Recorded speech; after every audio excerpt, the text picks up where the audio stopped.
Hello दोस्तों, मैं अवनीश विश्वकर्मा आपका एक बार फिर से बायोलॉजी में स्वागत करता हूं। आइए देखते हैं आज हम ब्लड से संबंधित कुछ क्वेश्चन। ब्लड का पहला क्वेश्चन है कि ब्लड क्या है, ब्लड क्या होता है या फिर हम ब्लड किसे कहते हैं। अक्सर ये पूछ लिया जाता है एग्जाम में क्वेश्चन।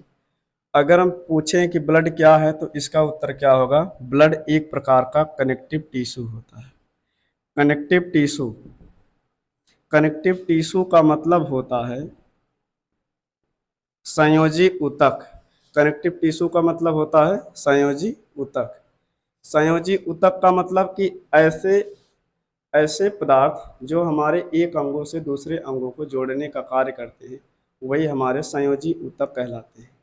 संयोजी ऊतक जैसे मान लीजिए अगर हमारे लीवर या फिर ब्रेन को कोई भी सूचना या फिर कुछ भी हार्मोन्स वगैरह लेकर जाना है तो इससे किसके माध्यम से जाएगा, तो ब्लड के माध्यम से जाएगा। यानी हार्मोन्स जो होता है ये ब्लड में घुला रहता है और इसके बाद जो होता है ब्लड के माध्यम से ही ऑक्सीजन का सप्लाई किया जाता है। यानी सारे अंगों को ऑक्सीजन को पहुंचाया जाता है, सारे अंगों तक ऑक्सीजन को पहुंचाया जाता है। और यदि हम ब्लड के पीएच मान की बात करें तो 7.4 होता है इसका पीएच मान। और ब्लड जो होता है ये क्षारीय प्रकृति का होता है। कैसा? क्षारीय होता है। कहने का मतलब ब्लड जो होता है ये कैसा होता है, ये क्षारीय होता है, बेसिक होता है। कैसा होता है? बेस होता है। बेस का मतलब ये क्षार होता है। कहने का मतलब ये कड़वा लगता है स्वाद में। और इसके बाद 7.4, अगर 7 है तो उदासीन होता है पीएच मान, और 7 से कम है तो इसका मतलब अम्लीय है। और यदि 7 से अधिक है तो इसका मतलब क्षारीय है। तो इसका पीएच मान 7.4 है तो इसका मतलब क्या हो जाएगा, ये क्षारीय हो जाएगा। ब्लड का पीएच मान।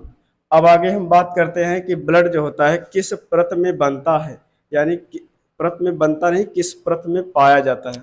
ब्लड क्या होता है, हमारे त्वचा के किस परत में पाया जाता है, तो इसका उत्तर क्या हो जाएगा, मेसोडर्म में। मेसोडर्म, मेसोडर्म में पाया जाता है। यदि अगर हम परत की बात करें तो त्वचा की 3 परतें होती है। कितनी? त्वचा की 3 परतें होती है। जैसे सबसे ऊपरी परत जो होती है इसको हम क्या बोलते हैं, एक्टोडर्म। क्या बोलेंगे?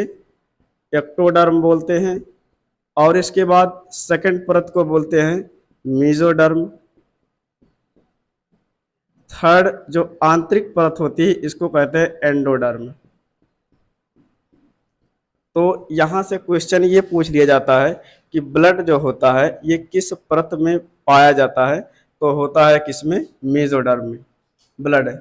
और इसके बाद ये भी पूछ लिया जाता है कि हमारे कौन कौन से अंग मेसोडर्म के बने होते हैं और कौन कौन से अंग एंडोडर्म के बने होते हैं। एक्टोडर्म तो आपका सबसे ऊपरी परत है। डर्म का मतलब त्वचा ही होता है। डर्मिस जो आप लोग सुने हैं ऐसे डर्मिस वर्ड, डर्मिस। डर्मिस्कूल आप लोग पाउडर भी सुने होंगे जो आता है लगाने के लिए, डर्मिस्कूल। तो कहाँ पे लगाया जाता है, त्वचा को ठंडा रखने के लिए लगाया जाता है। इसीलिए हम डर्मिस वर्ड का इस्तेमाल करते हैं। डर्म का मतलब त्वचा ही होता है। तो त्वचा की 3 परतें होती हैं। जैसे पहला हो गया एक्टोडर्म, दूसरा हो गया मेसोडर्म, तीसरा होता है एंडोडर्म। सबसे ऊपरी परत को हम बोलेंगे एक्टोडर्म, और दूसरी परत को बोलेंगे मेसोडर्म, तीसरी परत को बोलेंगे एंडोडर्म। अब इसके बाद बात हम ये कर लेते हैं कि यहाँ पे मेसोडर्म से कौन सा अंग बना होगा, और इसके बाद एक्टो एंडोडर्म कौन से अंग का बना होगा। जैसे केवल हमारा ये जो हृदय है, हृदय जो होता है, हृदय आपका मेसोडर्म से मिलकर बना होता है। किससे? मेसोडर्म से।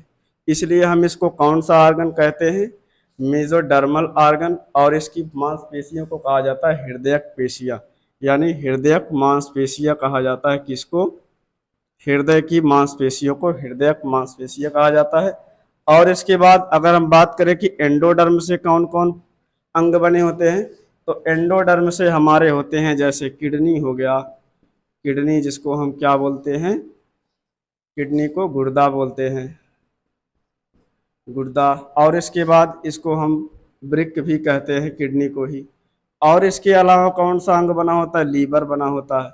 लीवर के बाद और कौन सा अंग बना होता है, फेफड़ा बना होता है। फेफड़ा, फेफड़ा को इंग्लिश में क्या कहा जाता है, लंग्स कहा जाता है। शायद ये सब पता होगा आप लोगों को। तो ये एक्टोडर्म, मेसोडर्म, एंडोडर्म 3 परतें होती हैं जिससे मेसोडर्म कहाँ मेसोडर्म में क्या पाया जाएगा, हमारा ब्लड पाया जाएगा। यदि अगर हम बात करें कि ब्लड का निर्माण कहाँ होता है, तो ब्लड का निर्माण अस्थि मज्जा में होता है। कहाँ होता है, अस्थि मज्जा में। अस्थि मज्जा को हम बोन मैरो कहते हैं। क्या कहते हैं इंग्लिश में, बोन मैरो। बोन मैरो कहते हैं अस्थि मज्जा को इंग्लिश में। और यदि अगर पूछा जाए कि अस्थि मज्जा पाया कहाँ जाता है, तो हमारी लंबी हड्डियों के बीच में कुछ खाली जगह पाई जाती है, जाली जैसी संरचना पाई जाती है, उसी जाली में क्या होता है, अस्थि मज्जा पाई जाती है। और यदि अगर हम बात करें कि सभी प्रकार के ब्लड यानी आरबीसी, डब्ल्यूबीसी और प्लेटलेट्स, तीनों हमारी कणिकाएं भी क्या उसी में पाई जाती हैं, हाँ पाई जाती हैं।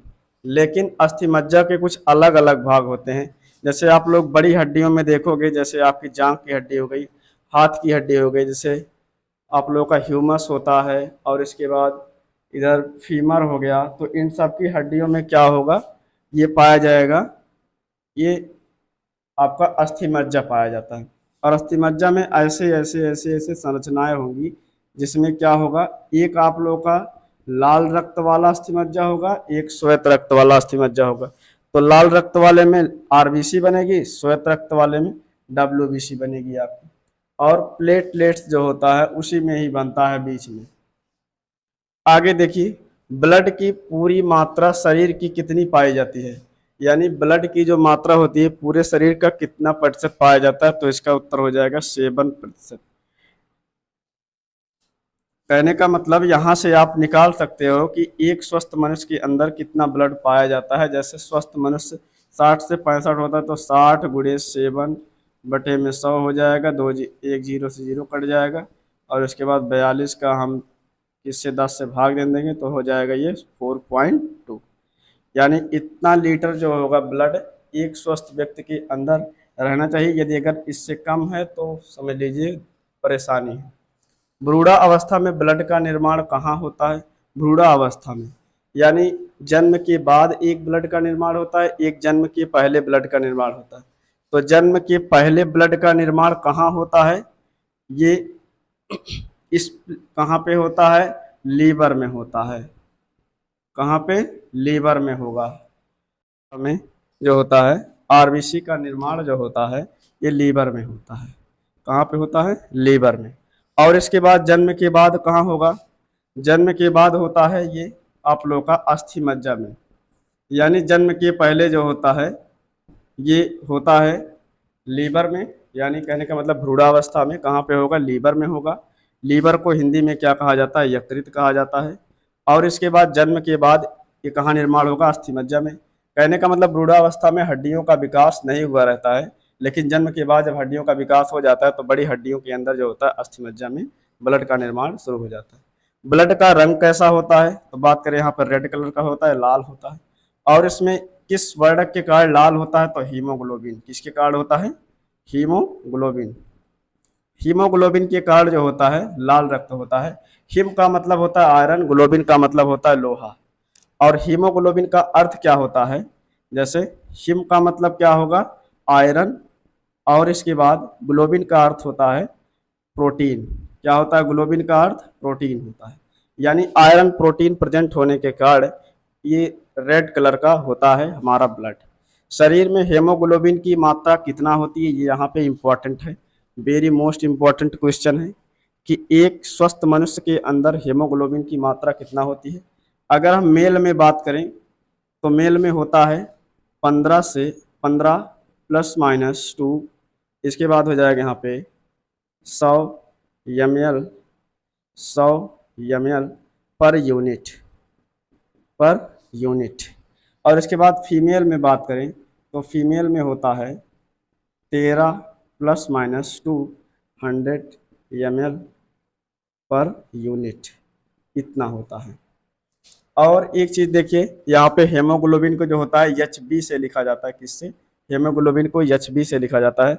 और एक यूनिट ब्लड में कितनी मात्रा होती है, तो ये होता है 300 से 350 ग्राम, या फिर ml कह दीजिए, ग्राम नहीं ml होगा।